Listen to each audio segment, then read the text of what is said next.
What's going on, guys, and welcome to another episode here. My name is Miguel. You're watching Boost and Redline, and today I have something a little special for you. We're talking about one of the most important updates you can do to your truck at any given time, and that's coming up right now. So I am actually due for replacing the filters on my fuel preparation system on the truck, and I figure I wanted to share with you guys a little bit about how that works, and talk a little bit about the system I have for fuel preparation, and give you a little bit of insight why is it so important, why does it make such a huge difference, and why I personally have it installed on my truck. Kind of go over that a little bit and share with you guys my experience and what a difference it has made in the truck so far. So the system I have installed is the AirDog Fuel Preporator. It's also known as a air separator as well. Very popular, very well known, and definitely a very high reputation as well. Very durable, high reliability with it, no complaints whatsoever. And here's why it's such a game changer. In simpler terms, here's how the fuel air separator actually works. When the fuel goes into the tank, it tends to set off a bunch of air bubbles everywhere. Also, when the car's moving back and forth, the motion creates a lot of bubbles, air pockets as well from within the fuel. Those bubbles actually don't make it to the top of the fuel fast enough before they're actually sucked into to be injected into the engine.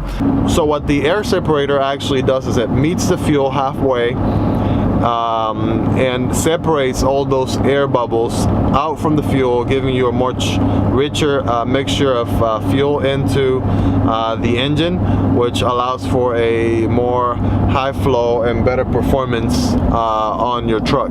And for a more detailed explanation as to how the system works, here's a detailed explanation from the professionals themselves. As pointed out in the introduction, air becomes entrained in the fuel through agitation and sloshing caused by the movement of the in-use vehicle. The extra fuel flow to the engine used for cooling and lubrication of the system causes splashing and agitation on its return to the tank.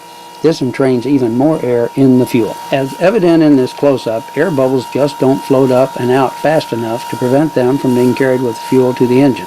It takes a positive air separation system to remove the air from the fuel. The fuel preparator is the only system in the world that removes air from fuel.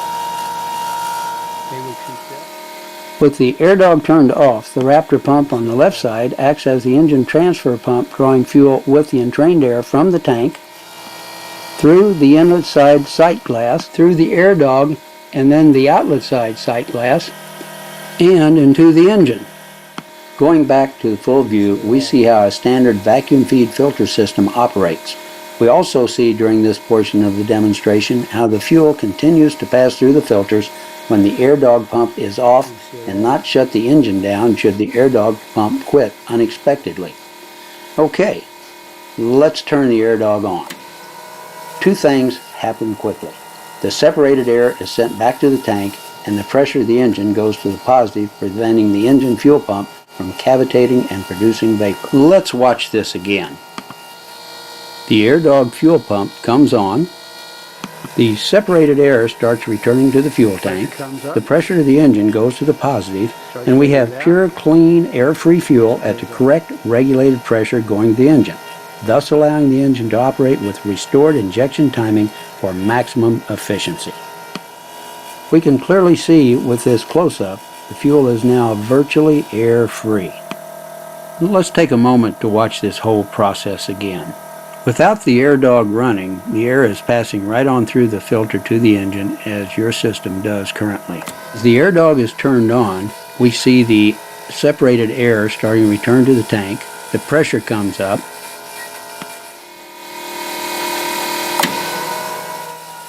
Your engine now receives air-free fuel at the perfect pressure to deliver the power and fuel efficiency that it was designed to create.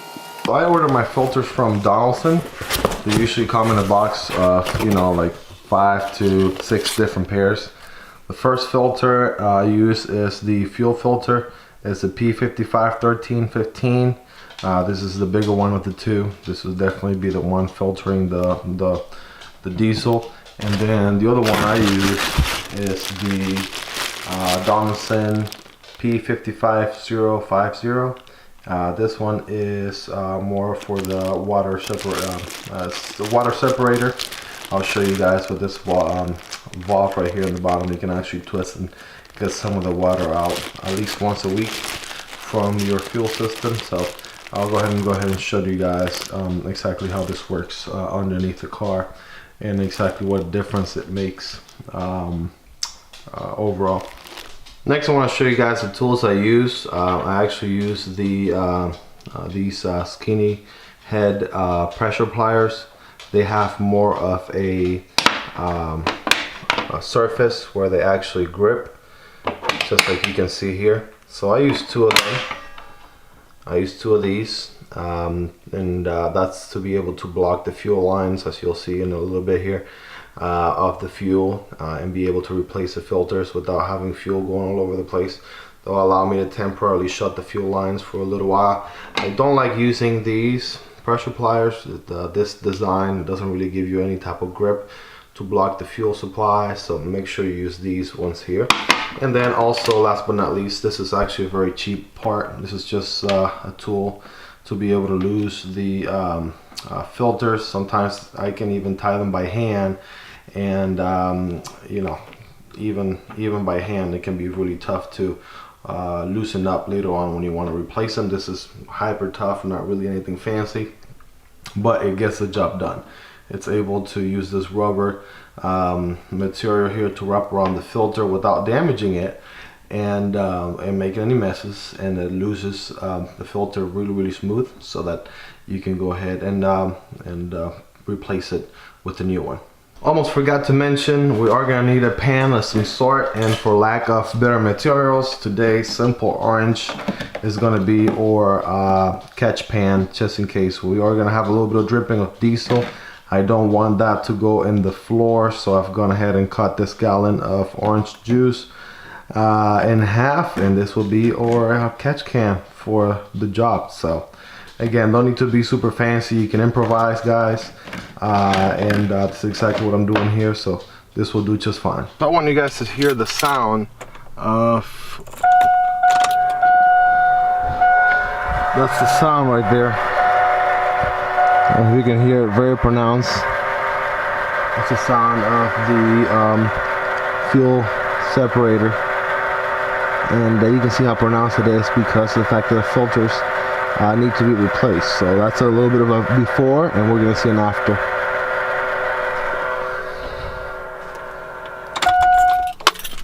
First things first, I'm going to go ahead and block the fuel lines here.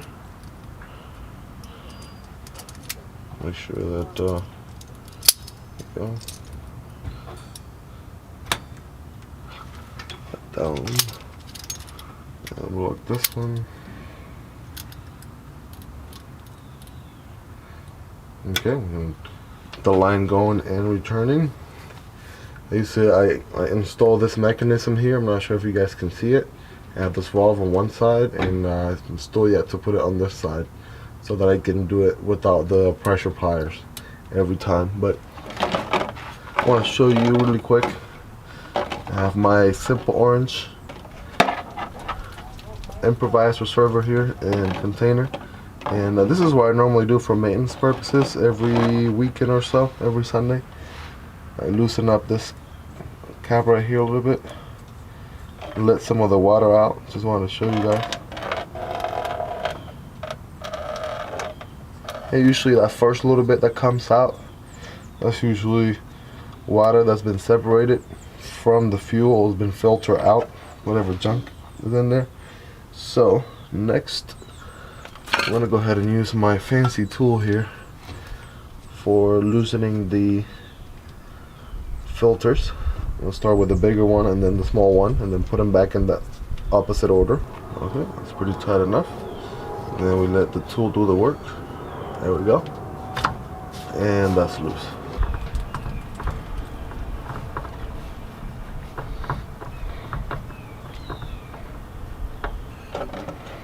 There'll always be some type of spill, small.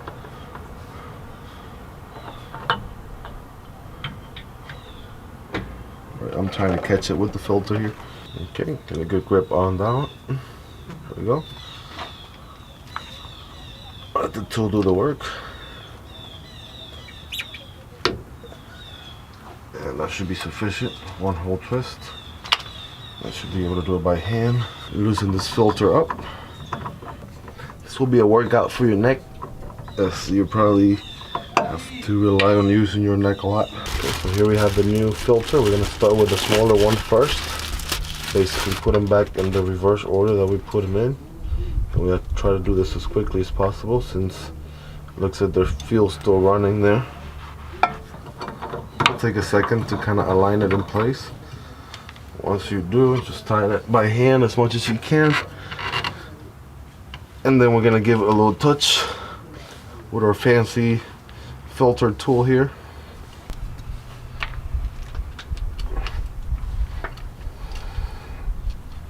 Okay, a little bit there. That should be good. And then we move to the big guy. Here we go. We go ahead and take this off.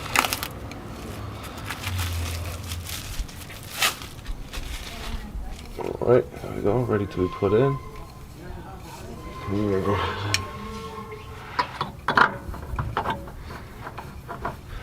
And then I'm gonna give it a couple twists. Okay. Okay, that's good. So our work here is done. We should be able to hear the difference. I'm gonna go ahead and loosen the pressure pliers and make sure that there's no leaking anywhere. So, no leaking here at all. Doesn't look like it. Nice and tight in there. Let's see. Yep. Good, good, good. All right, so now let's hear the difference. As soon as I turn the ignition, you'll be able to hear the difference of the sound from what it was before to what it should be, okay? So pay very close attention to that. I'm going to show you that right now. Let's go ahead and check out the difference in sound now that we have the new filters in. You ready? You're going to notice that right away. Yeah.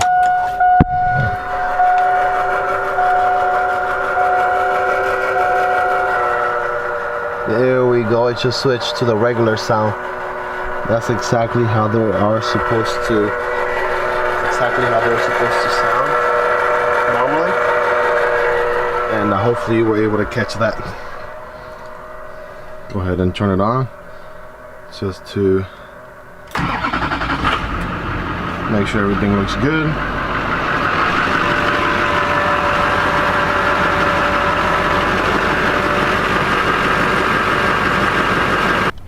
This is how good our simple orange improvised bucket worked. There are the two filters with about as much diesel that will come out of it.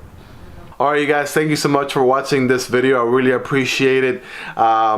I've had a really awesome time over the last couple of weeks. Last 2 weekends we got a chance, first of all, to be at the Wanna Go Fast event in Ocala, Florida. That was a total blast. I ended up making 2 videos out of that event. Awesome cars going for that top speed. So make sure to check those videos. And also a week ago we had the chance to be at UCF in Orlando for Import Alliance. Lots of clean cars there, some awesome Japanese and other cars there as well. So make sure to watch that video as well. Also, let me know in the comments below what you believe the next upgrade for the truck should be. I do have some upgrades coming up here pretty soon, so do let me know what I should do next year. Give me some ideas on what you'd like to see on the channel here coming up. I do look forward to reading those comments. If you haven't already, go ahead and smash that like button, and also make sure to subscribe so you make sure you don't miss any videos. Go ahead and hit that bell button as well so you get notified as soon as I make an upload.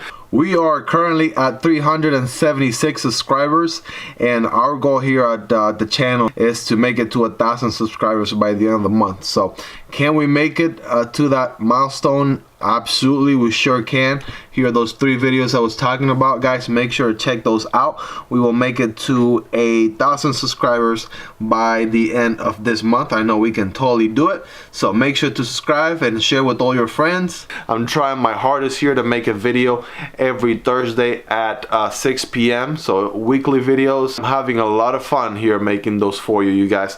Thank you again so much for sticking around and showing support watching the videos. You take care. I'll see you guys next time.